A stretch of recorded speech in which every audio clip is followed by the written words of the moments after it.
Assalamualaikum warahmatullahi wabarakatuh. Hai semuanya, semoga anak-anak ibu di rumah masih dalam keadaan sehat, kemudian masih terus semangat untuk belajar fisika di bab yang selanjutnya ini. Oke, topik kita kali ini itu adalah tentang suhu dan perubahannya. Ibu yakin suhu ini juga merupakan topik yang sangat menarik ya untuk kita pelajari dan kita bahas sama-sama. Oke, kita lanjut aja masuk ke isi pembelajaran kita. Nah, sebelumnya anak-anak ibu harus tahu dulu nih, apa sih tujuan kita mempelajari materi suhu dan perubahannya ini?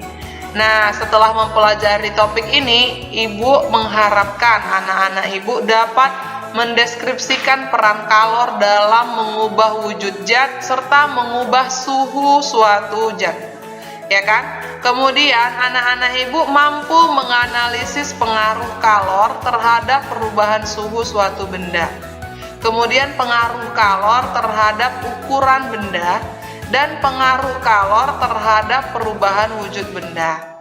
Serta nanti kita bisa mempelajari beberapa proses perpindahan kalor, apakah secara konduksi, konveksi, dan radiasi. Oke. Nah, di sini ibu ada peta konsep, anak-anak ibu bisa lihat di sini apa aja sih yang mau kita bahas. Jadi kalor itu pasti berhubungan dengan suhu atau temperatur, ya kan? Dimana skala suhunya yang ini yang akan kita pelajari nanti ada dalam Celsius, Reaumur, Fahrenheit, dan Kelvin. Tapi anak-anak ibu harus ingat ya, kita udah belajar kemarin tentang besaran dan satuan, bahwa satuan standar internasional untuk suhu itu adalah Kelvin, bukan Celsius. Oke? Nah, kemudian kalor juga dapat menyebabkan terjadinya pemuaian, apakah dia pemuaian panjang, apa pemuaian luas, maupun pemuaian volume.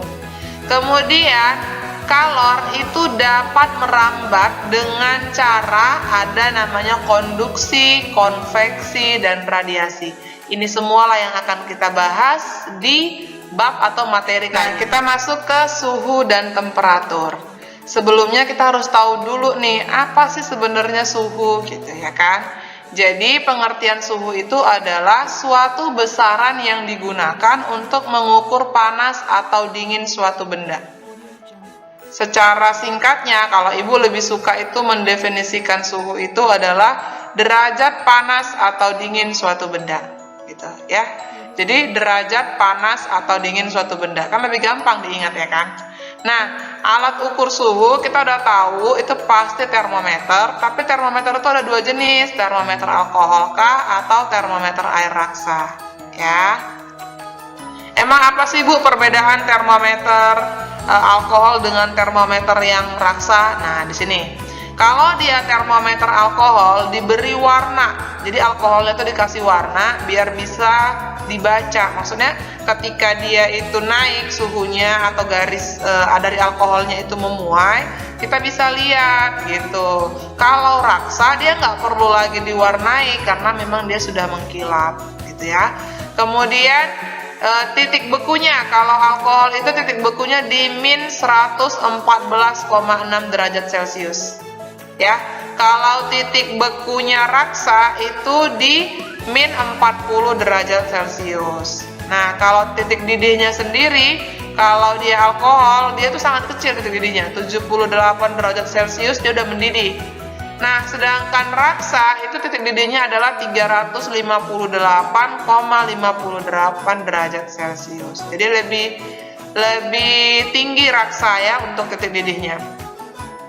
Nah, alkohol ini mudah didapat. Kalau raksa itu memang lebih sukar didapat. Nah, kemudian alkohol itu pasti harganya jauh lebih murah daripada yang raksa. Kemudian kalau alkohol itu bukan zat beracun, kalau raksa itu termasuk zat kimia yang berbahaya ya anak-anak ibu gitu. Jadi ada sisi untung, ada sisi positif dan negatifnya masing-masing. Ada keuntungan, ada kerugian dari dua jenis termometer ini. Nah, ini beberapa jenis termometer dalam kehidupan sehari-hari. Termometer klinis, nah anak-anak ibu pasti udah tahu dong. Ini biasanya kalau lagi demam di rumah ya kan, atau lagi pemeriksaan ke klinik atau ke rumah sakit untuk mengukur suhunya, pasti dimasukin nih termometer klinis atau termometer suhu badan. Dimasukin ke mulut atau ditaruh di bagian-bagian tertentu yang sensitif terhadap panas. Nah, ada termometer bimetal. Ini biasanya untuk masak-masak, di oven listrik biasanya ada. Atau untuk mengukur suhu suatu zat makanan yang mau kita buat, biar pas ya, kadar suhunya itu biar pas. Kemudian ada termometer Sticks Bellani dan ada termometer dinding atau ruangan. Kalau termometer dinding atau ruangan itu biasanya ada di negara-negara maju, biasanya di setiap rumah itu ada untuk melihat suhu hari ini itu berapa, ya.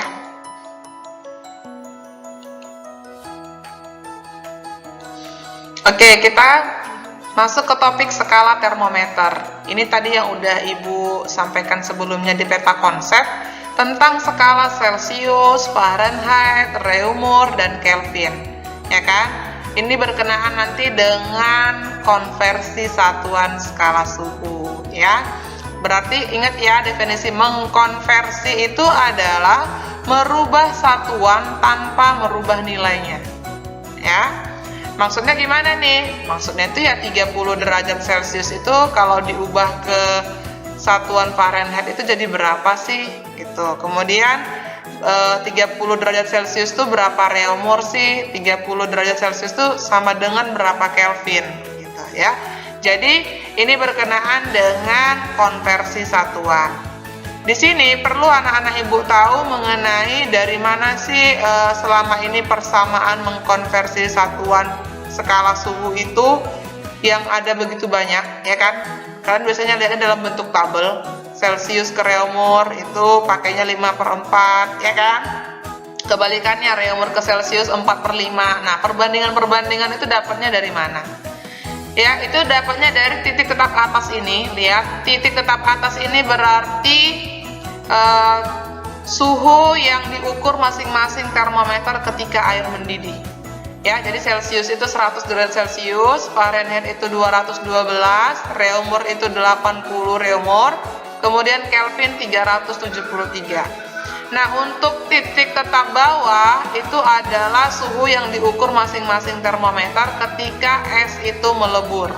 Ya, jadi dia itu titik tetap bawah Celcius 0 derajat, Fahrenheit itu 32 derajat, Reaumur itu 0 derajat, kemudian Kelvin itu 273 Kelvin.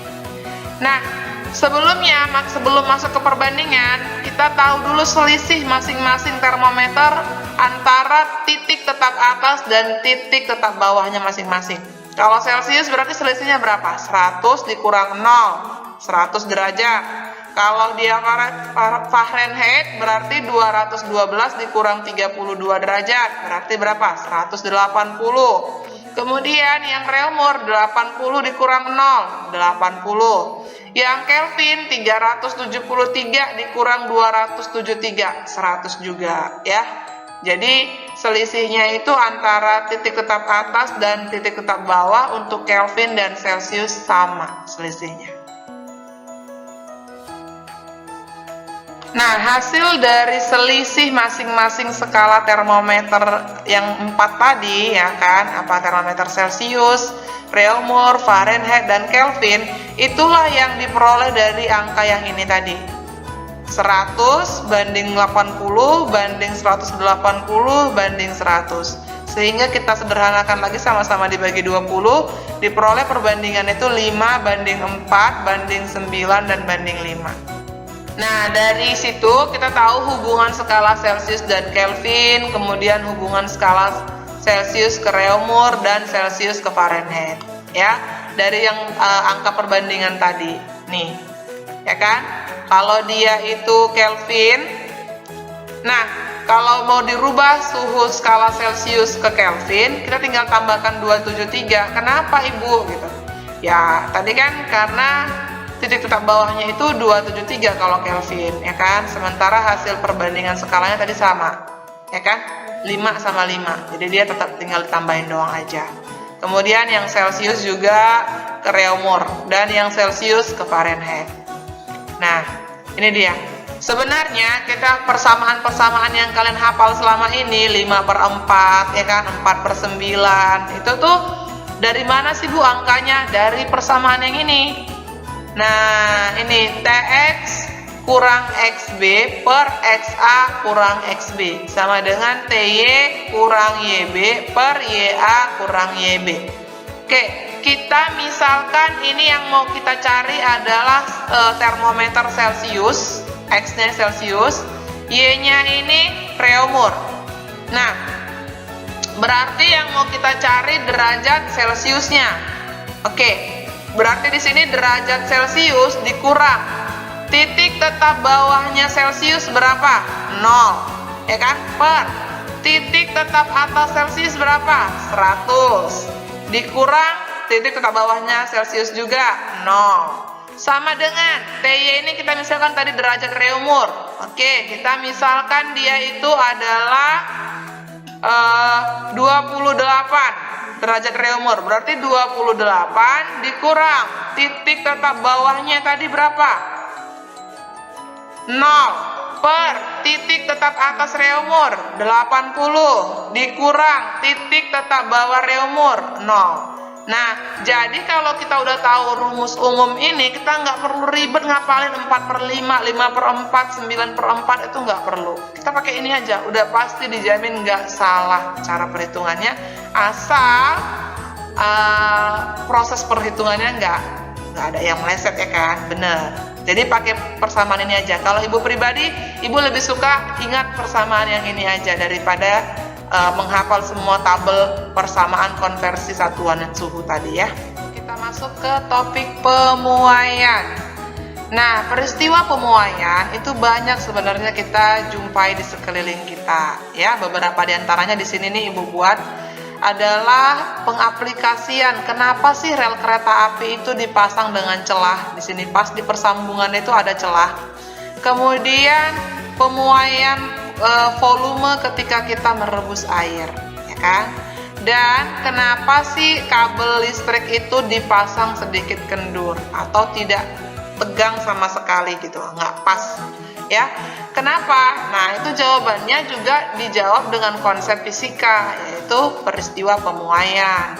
Ketika rel kereta api kita pasang tanpa celah, pada siang hari suhu itu kan meningkat atau lebih panas, ya kan? Maka besi dari rel kereta api ini akan memuai panjangnya. Ketika dia mencapai titik temunya dan nggak bisa lagi bertambah panjang, justru dia akan melengkung. Nah, kalau dia sampai melengkung, ini akan berakibat fatal ketika dia itu dilalui oleh kereta api, ya kan? Karena relnya melengkung gitu. Kemudian pemasangan kabel listrik. Kalau kita pasang dia itu ketat dan benar-benar sangat tegang gitu, ketika dia itu siang hari suhunya meningkat, memuai panjang, maka bisa terjadi kabel listriknya putus, ya kan? Atau pada malam hari. Pada malam hari, kalau suhunya itu sudah turun atau cuaca jadi semakin lebih dingin, justru terjadi yang namanya peristiwa menyusut. Nah, ketika dia menyusut juga kalau kita pasang tadi terlalu pas, terlalu ketat, itu justru akan putus juga gitu. Ya, anak-anak ibu, untuk pemuaian volume pada zat cair, pasti anak-anak ibu udah sering lah lihat ini bentuk ceret yang biasa digunakan untuk merebus air, ya kan? Kenapa dia bisa sampai berbunyi, ya kan? Atau misalnya ada seperti asap putih yang keluar dari mulut dari ceretnya tadi gitu. Kenapa gitu kan? Itu karena ketika dia itu dipanaskan dan sudah mendidih, terjadi pemuaian volumenya itu bakalan bertambah sampai naik ke atas sehingga dia itu bisa menekan bagian tutup dari ceretnya tadi ini sehingga dia berbunyi gitu ya, untuk menandakan kalau air. Pemuaian zat padat itu ada muai panjang, muai luas, muai volume dengan ketetapan alfanya itu delta T per L kali delta T. Muai luas beta sama dengan 2 kali alfa. Muai volume gamma sama dengan 3 kali alfa. Maksudnya gimana nih? Muai volume ini kita misalkan dia bentuknya balok, itu berarti kan panjang kali lebar kali tinggi, berarti 3 kali alfa gitu maksudnya ya. Makanya dia kalau luas kan panjang kali lebar misalnya, jadi dia itu sama dengan 2 kali alfa. Tuh. Kemudian ada pemuaian pada zat cair dan pemuaian pada gas. Kalau pemuaian pada zat cair atau pemuaian gas ini umumnya terjadi pemuaian volume aja. Nah, di sini kalian bisa lihat untuk pemuaian panjang dia ada persamaan seperti ini. Misalnya ini panjang mula-mula, ya kan? Kemudian ketika dipanaskan bertambah panjang sepanjang delta L, maka panjang akhirnya itu berapa? LT-nya, ya kan? Maka itu L0 ditambah delta L, panjang mula-mula ditambah pertambahan panjang. Pemuaian luas. Nah, kita misalkan ada sebuah plat besi tipis yang luas mula-mulanya itu A0, kemudian luas akhirnya itu AT, ya, setelah dia mengalami pertambahan luas, ya kan? Nah, berarti mencari AT-nya itu atau A2-nya itu adalah A0 atau A1 ditambah dengan delta A. Gitu. Untuk pemuaian volume juga sama. Perhatikan di sini ada misalnya sebuah benda berbentuk kubus di mana volume awalnya itu V0 dan volume akhirnya itu VT. Ya, jadi untuk mencari berapa volumenya saat ini atau setelah dipanaskan itu berarti VT atau V sama dengan delta V ditambah V0. Jadi sebenarnya persamaan untuk mencari pemuaian panjang, pemuaian luas, dan pemuaian volume itu sama, hanya beda variabel aja. Kalau tadi pemuaian panjang LT sama dengan L0 tambah delta L, ya kan? Kemudian pemuaian luas itu berarti A2 atau AT sama dengan A0 ditambah delta A. Kemudian untuk pemuaian volume itu berarti V sama dengan V0 ditambah delta V. Jadi sama rumusnya, hanya beda variabel aja ini ya anak-anak ibu. Pembahasan selanjutnya kita akan bahas di pertemuan tatap muka selanjutnya. Nanti kita akan diskusikan bagaimana pengaruh suhu terhadap pemuaian, kemudian bagaimana proses menghitung atau menganalisis suatu permasalahan mengenai pemuaian panjang, luas, dan volume. Kemudian juga gimana sih tadi cara untuk mengkonversi skala dari satuan Celcius, Reaumur, Fahrenheit, dan Kelvin ataupun termometer sembarang. Oke ibu, anak-anak ibu, semoga anak-anak ibu bisa memahami penjelasan ibu yang singkat ini dan tetap semangat belajar di rumah, ya kan? Nggak ada yang nggak bisa kalau memang anak-anak ibu punya kemauan belajar yang tinggi. Oke, cukup sampai di sini. Assalamualaikum warahmatullahi wabarakatuh.